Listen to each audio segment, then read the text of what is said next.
Hello students, translation practice की इस video में हम एक बड़े से ट्रांसलेशन को ट्रांसलेट करना सीखेंगे कि कैसे एक हिंदी का बड़ा सा सेंटेंस है उसे हम कैसे इंग्लिश में ट्रांसलेट करें। अब हम एक बड़े से सेंटेंस को देखते हैं। जैसे ये सेंटेंस लिखा है, इस सेंटेंस को हमें देखना है कि इस सेंटेंस में क्या लिखा है। सेंटेंस ऐसा एक सेंटेंस है, बड़ा है, मगर इसे हमें ट्रांसलेट करने के लिए बहुत ही आसानी से ट्रांसलेट करेंगे। कैसा?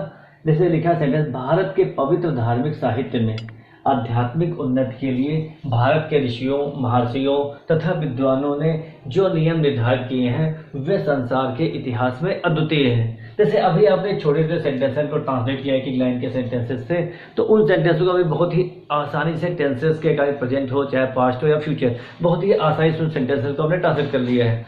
मगर ऐसा एक बड़ा सा सेंटेंस, जैसे एक पूरा पैराग्राफ टाइप का एक सेंटेंस अगर है, तो इसे हमें इंग्लिश में कैसे ट्रांसलेट करना है, उसके लिए आपके जैसे प्राचीन जो पैटर्न हमारा है उसी subject, verb, helping verb, main verb, इसी तरीके सबको फॉलो करके ही हमें सेंटेंस को ट्रांसलेट करना है। सेंटेंस ट्रांसलेशन का सबसे बेसिक कॉन्सेप्ट यही है। सबसे पहले हमें क्या करना है, सब्जेक्ट को ढूंढना है, फिर हेल्पिंग वर्ब को ढूंढना है, फिर मेन वर्ब को रखना है, फिर ऑब्जेक्ट को रखना है। ऑब्जेक्ट चाहे वो डायरेक्ट ऑब्जेक्ट हो या इनडायरेक्ट ऑब्जेक्ट हो।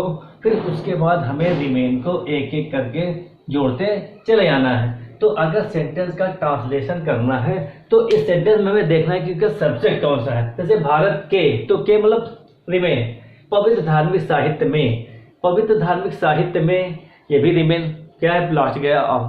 आध्यात्मिक उन्नति के लिए, ये भी हमारा क्या प्रीपोजिशन लग गया है, इसमें प्रीपोजिशन, तो ये सब क्या पीछे चले जाएंगे, रिमेन है ये सब। भारत के, ये भी हमारा क्या है, भारत के, तो ये भी ऑब्जेक्ट पीछे चला जाएगा। ऋषियों, महर्षियों तथा विद्वानों ने, ऋषियों, महर्षियों तथा विद्वानों ने जो नियम निर्धारित किए हैं, पहला हमारा यहाँ पर सेंटेंस दिख रहा है, एक यहाँ पर हमारा सेंटेंस कंप्लीट हो रहा है। तो इसमें जो हमें सब्जेक्ट मिल रहा है क्या है, ये सभी हमारा पूछेगा रिमेन है, और ये जो नियम प्रतिपादित किए गए हैं, निर्धारित किए गए हैं, तो हमारा सब्जेक्ट क्या, हमें देखिए एक एक करके एक एक को ढूंढ लेना है। नियम, सब्जेक्ट हमें मिल गया, क्या है, जो नियम किसके द्वारा दिए गए हैं, नियम दिए गए विद्वानों के द्वारा।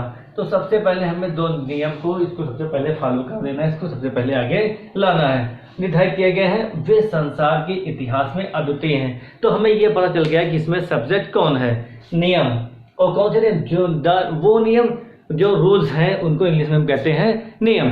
तो इसमें अगर हम एक सेंटेंस को ट्रांसलेट करें तो इसे बहुत ही आसानी से हमें सब्जेक्ट, वर्ब, वो ऑब्जेक्ट और रिमेन, ये सभी एक एक करके हमें जोड़ देना है और तभी हमारा सेंटेंस पूरा बन जाएगा। अगर जैसे हम ये देखते हैं नियम, नियम को हम लोग क्या कहते हैं, यही हमारा सब्जेक्ट है, इसको हम लोग कहेंगे द रूल्स। इंग्लिश में क्या कहेंगे, द रूल्स। नियम हमारा जो है और निर्धारित किए गए हैं लेड डाउन, लेड, इसको इंग्लिश हम लोग कहेंगे laid down. The rules laid down, laid down, और किसके द्वारा, ऋषियों, महर्षियों तथा विद्वानों ने। लेड डाउन बाई द ऋषियों, बाई द ऋषियों, ऋषियों मतलब by the saints, saints comma, महर्षियों, सेजेस, तथा लिए हो गया एंड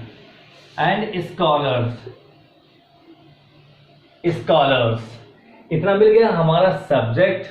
फिर उसके बाद सब्जेक्ट जिससे अटैच था उसको हम लोगों ने एक एक करके लिख लिया, एक एक करके सबको लिख लिया, स्कॉलर्स। और ये स्कॉलर्स कहाँ के हैं, देखो द रूल्स निर्धारित किया गया है, इसके बाद वर्ब हो गई हमारी द रूल्स, लेड डाउन किसके द्वारा, महर्षियों द्वारा, ऋषियों द्वारा, तो ऋषियों by the saints, by the sages, by the scholars, तीनों है तो तीनों को एक में साथ तीनों को जोड़ दिया गया, by the saints, sages and scholars. और कहाँ के हैं, ऑफ इंडिया। के लिए होता है फॉर प्रीपोजिशन, फॉर आध्यात्मिक उन्नति, फॉर स्पिरिचुअल उन्नति, प्रोग्रेस, स्पिरिचुअल प्रोग्रेस इन में। अब यहां तक हमारा समापन हो गया, इसके बाद क्या बचा, में के लिए हो गया इन। पवित्र धार्मिक साहित्य, में का हो गया, फिर पवित्र धार्मिक साहित्य हमारा, पवित्र, द होली लिखो या सैक्रेड,